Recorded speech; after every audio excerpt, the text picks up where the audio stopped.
প্রকৃতির বাতাসে উনুনের উত্তাপ, এপ্রিলের খরতাপে পুড়ছে জনজীবন। তীব্র গরমের কারণে হাসপাতালগুলোতেও বাড়ছে রোগীর সংখ্যা। 250 শয্যা বিশিষ্ট কক্সবাজার সদর হাসপাতালে বর্তমানে রোগীর সংখ্যা বেড়ে দাঁড়িয়েছে 800 জনে। ডায়রিয়া, জ্বর, সর্দি, কাশি সহ বিভিন্ন রোগে আক্রান্ত হচ্ছে রোগীরা, যার মধ্যে শিশু এবং বয়স্কদের সংখ্যা বেশি। কক্সবাজার সদর হাসপাতালের তিল ধারণেরও জায়গা নেই। তীব্র গরমেই এই ভয়াবহ অবস্থা বলছেন রোগীর স্বজনেরা। গরম বেশি পড়তেছে, তো গরমের কারণে ডায়রিয়া হয়েছে। এখন ভালো লাগতেছে। রোগী গরমের কারণে পায়খানা হচ্ছে, এখানে আনছিলাম, তারপরে ভালো লাগছিল, চলে যাচ্ছি বাসায়। আবার খারাপ লাগে, এখানে আসছি গরমের কারণে আবার হয়েছে। এই গরমে নাকাল হয়ে পড়েছে শ্রমজীবী মানুষেরাও। জীবিকার তাগিদে কাজে গেলেও ফিরতে হচ্ছে রোগী হয়ে। অতিরিক্ত খরার কারণে যাই রে ডায়াবেটিস আমার আবার, কিন্তু ডায়রিয়ার অনুভব হইল।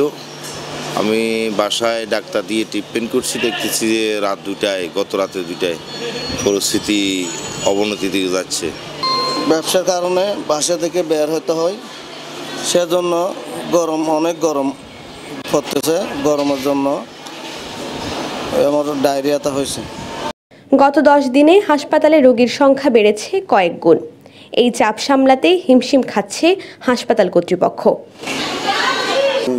সরকারি বরাদ্দ যে ওষুধ আছে 250 জনের বিপরীতে, সেগুলোকে আমরা আমাদের প্রয়োজনীয় অনুসারে আমাদের রোগীদেরকে দিচ্ছি।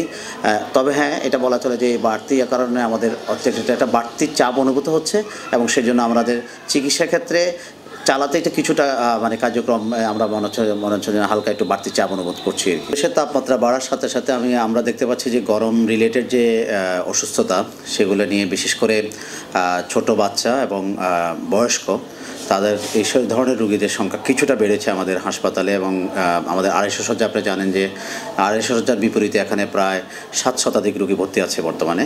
তো এর মধ্যে ইদানিং যেগুলো আমরা দেখতে পাচ্ছি যে ডায়রিয়া, তারপরে ফুড পয়জনিং, বমি, এবং বয়স্কদের মধ্যে কিছুটা কনফিউশন অথবা এই ধরনের এগুলো নিয়ে রোগীরা ভর্তি হচ্ছে আমাদের কাছে। এখন যে হিট ওয়েভ চলছে, সেখানে সাধারণত যে ধরনের এগুলো হয়, যে আমরা বলি যে হিট ক্র্যাম্প হয়, হিট এক্সজশন হয়, এবং হিট স্ট্রোক শেষ পর্যায়ে অথবা কমা হয়ে যায়। তো এখনকার বর্তমান পর্যায়ে আমাদের আউটডোর অথবা আমাদের জরুরি বিভাগের যে শিফটের রোগীগুলো পাচ্ছি আমরা, সেখানে আমরা বেশিরভাগে পাচ্ছি হচ্ছে যে হিট ক্র্যাম্প। সাধারণত যখন কেউ অনেকক্ষণ ধরে তীব্র রোদে নিজে এক্সপোজ থাকছে অথবা অবস্থান করছে অথবা অতিরিক্ত ঘাম হচ্ছে, সেগুলোর সাথে মাংসপেশির যে একটা সংকোচন হয়, ব্যথার উদ্বেগ করে, সাথে অতিরিক্ত খনিজ লবণ চলে যায় শরীর থেকে, দুর্বল হয়ে নিতে পারে। এই ধরনের রোগীরা গা পেশি ব্যথা, মাংসপেশি ব্যথা করে, এবং দেখা যাচ্ছে মাথা ঝিমঝিম করা, মাথা ঘুরে, এই ধরনের রোগীগুলো আমরা বেশি পাচ্ছি। সরকারি প্রতিষ্ঠান হিসাবে আমরা আমাদের যে সরকারি ব্যবস্থাপনায় অবশ্যই সব বাংলাদেশের সারা সরকারি ব্যবস্থাগুলোতে চাপ আছে। তো আমাদের এখানে যেটা আমরা দেখতে পাচ্ছি যে আমাদের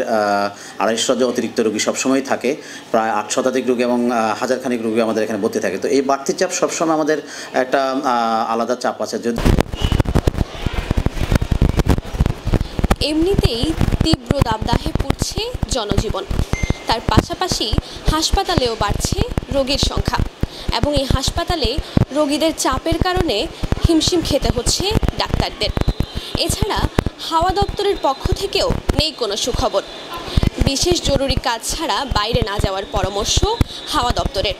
এছাড়া বেশি করে পানীয় খেতে বলা হয়েছে। আফজারা রিয়া, TTN।